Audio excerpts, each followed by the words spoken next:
Welcome everyone, it's Heroscape here today, coming at you with a quick review on the dice that we got at Gen Con this year, specifically the Revna dice. We'll also take a quick look at the other Gen Con exclusive dice which you got for participating in the World Championship event.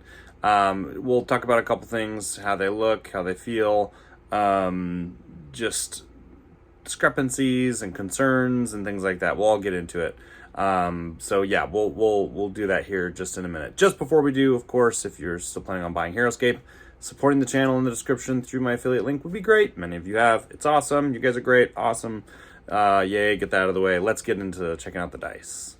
First off, checking out the Revna dice, I do want to say that in hand, you know, they look actually pretty cool. The kind of the marbling effect that they used for the dice actually is pretty neat. We'll get into a few of the issues here in just a minute, but overall, like when you're actually looking at them, you know, the silver looks pretty cool. You know, with the contrast of the dice marbling itself, but that's also where we have the issues, right? So you'll notice here on one of the sides we've got a lot of light colored marbling and starting to mix in with the silver color, and that makes it really hard to see, you know, what the result is. There are some more pieces that are a lot darker marbling, which is nice because that helps the contrast, right? So this is very obviously a you know, face symbol, and not the other problem is that you do have some sides with the blank sides like this that have these white spots in them, or these marbled spots that at a glance when you're rolling them with other stuff, you know, it kind of looks like, oh, at a glance that might be a shield or a skull. So the marbling is cool. The problem is the inconsistencies, right? Like, again, it looks cool.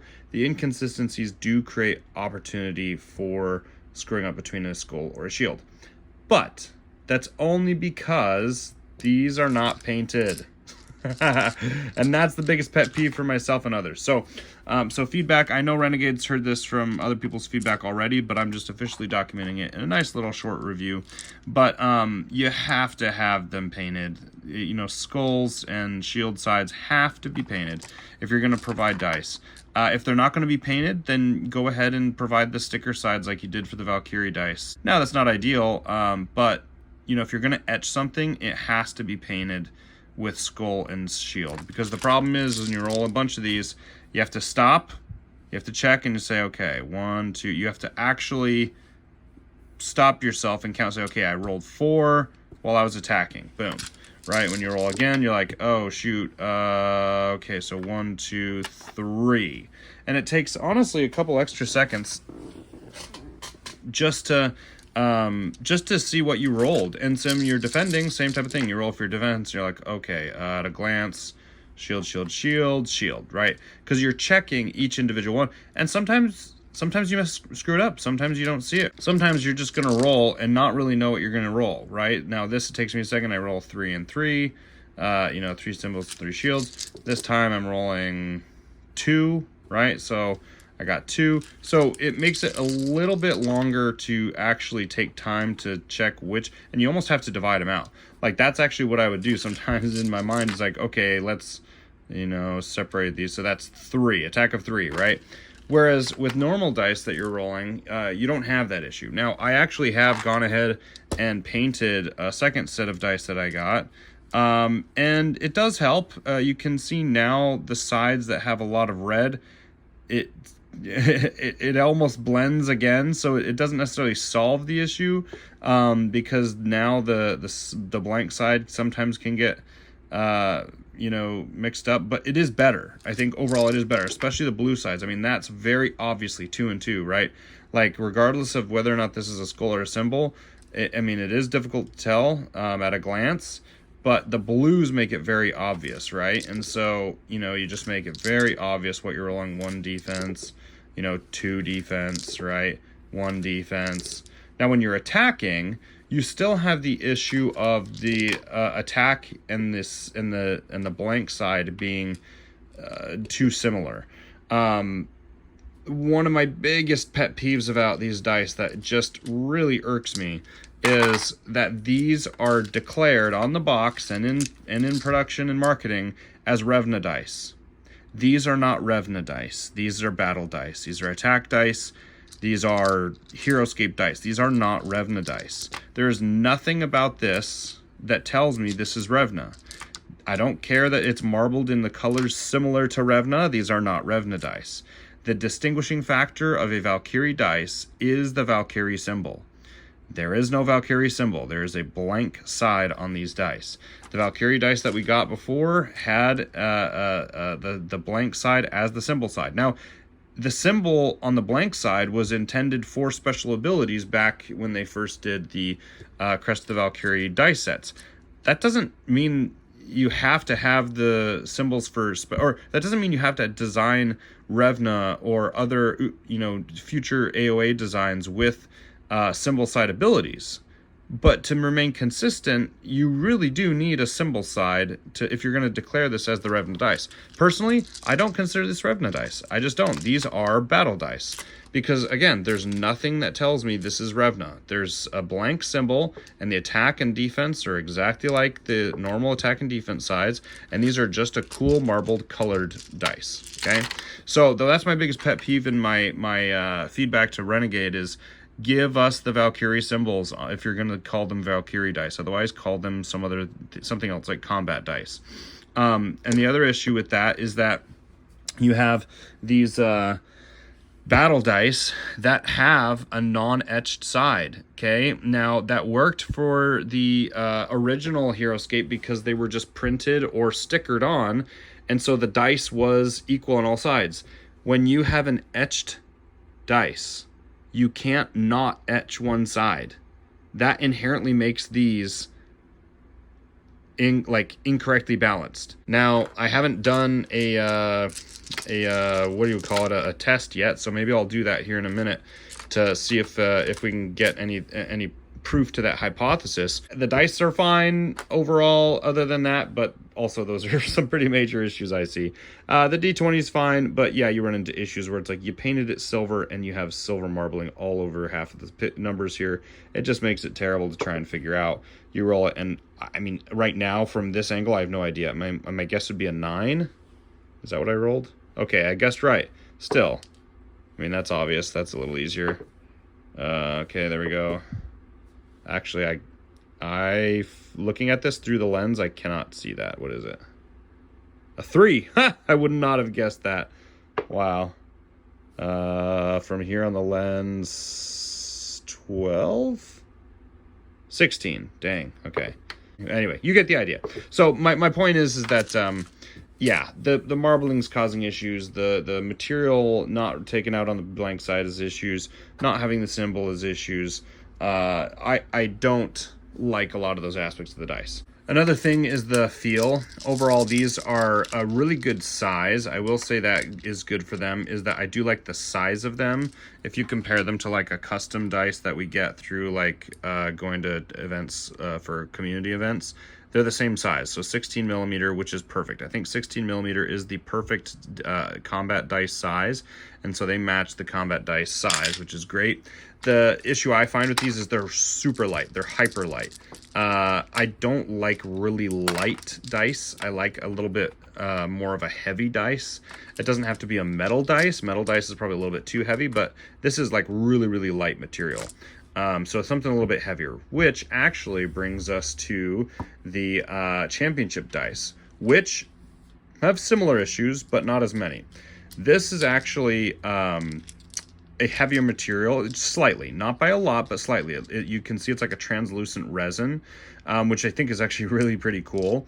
And the gold, and part of the good thing about this is it's consistent, right? You don't have the marbling of this dice. You have consistent coloring. So you have the consistent translucent of the dice itself, and then you have consistent gold paint of all the different sides. Now, I only got one set of these, so I didn't go painting another set, and I'm not sure that I would have anyway, just because I think the gold actually looks pretty cool, even if it's still hard to see the symbols. And so like a red and a blue on this, I'm not sure would actually look very good. Either way, this is a little bit heavier of a resin, which is nice.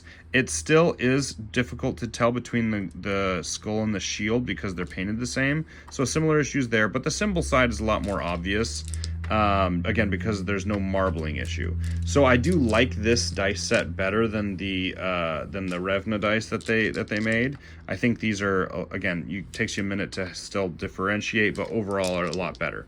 You also do have the same issue of the fact that the blank side is not etched. So again, that is the heavier side. So theoretically, my hypothesis is that you're more likely to roll skulls with these. The D20 as well is super cool. I really do like it. I think it's fine. It's easy to read the numbers. There's really no issues there because the consistency of the coloring of how the dice is created. So I think overall this is the better set, and there's going to need to be some work on how they decide to do Valkyrie dice and dice in general to fix some of these issues that I see. And now for some testing. Basically what I'm going to do is I'm just going to see if my hypothesis is correct. It might be wrong, doesn't matter. We're just going to try and prove it here. Shields, skulls, blanks, and then within the skull column I have the blank side up. So if I roll a skull like this, how many times of rolling a skull was it the blank side skull? And determining the statistics of how that's going to run out.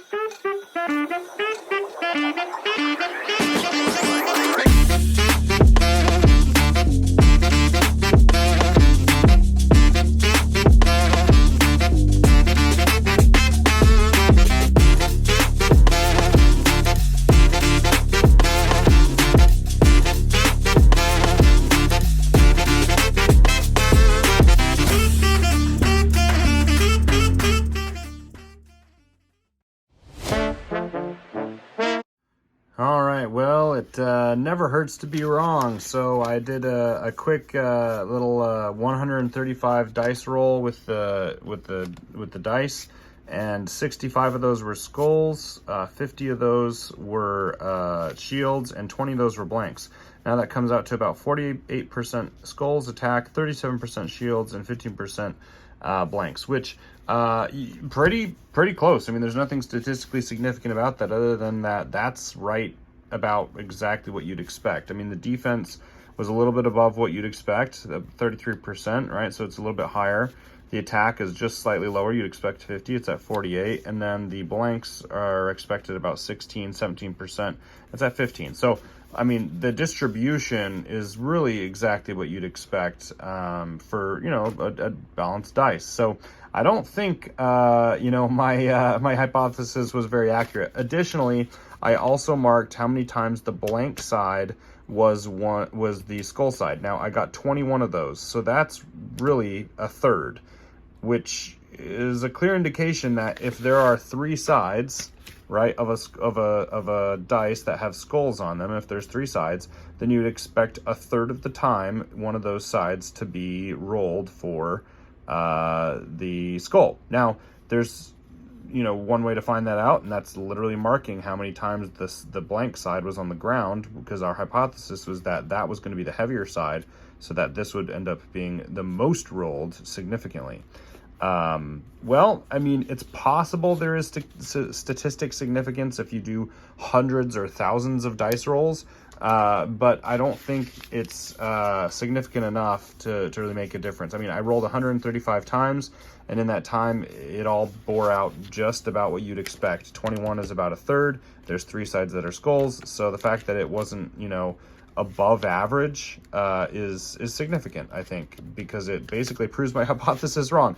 Now, there are still things about the dice that I'm not particularly happy about, right? But that particular item, even here live, on this video, I'm proving my own hypothesis wrong. So clearly the material that is removed on these sides wasn't enough to make a difference in the overall weight and rolling of the dice. But I still think that side needs a symbol side. I think for consistency of what the dice in the past were for Valkyrie dice, I think you have to be able to match that by adding the symbol. So anyway, I've proven myself wrong. That's okay. This is good. So let me know what you guys think in the comments about the dice and what you think. I do still think these are my preferred dice. I probably should have done a roll-off to see if these were also statistically significant, but I'm not going to bother. Feel free to do that. That was interesting and intriguing to just see my thoughts on the review of the dice that were available at Gen Con, and actually that you can get. In fact, they do have Utgar Valkyrie dice that just got announced and released on the store. So go out and get those because despite being Valkyrie dice without a symbol, they still look really cool. They still have, clearly balanced the dice rolling because they were designed the same way the Revna ones were. I still think they're worth probably buying for $20 just to have as part of the collection. Hopefully in the future we see some more dice sets with actually painted sides, red and blue, and hopefully symbol sides for the Valkyrie dice.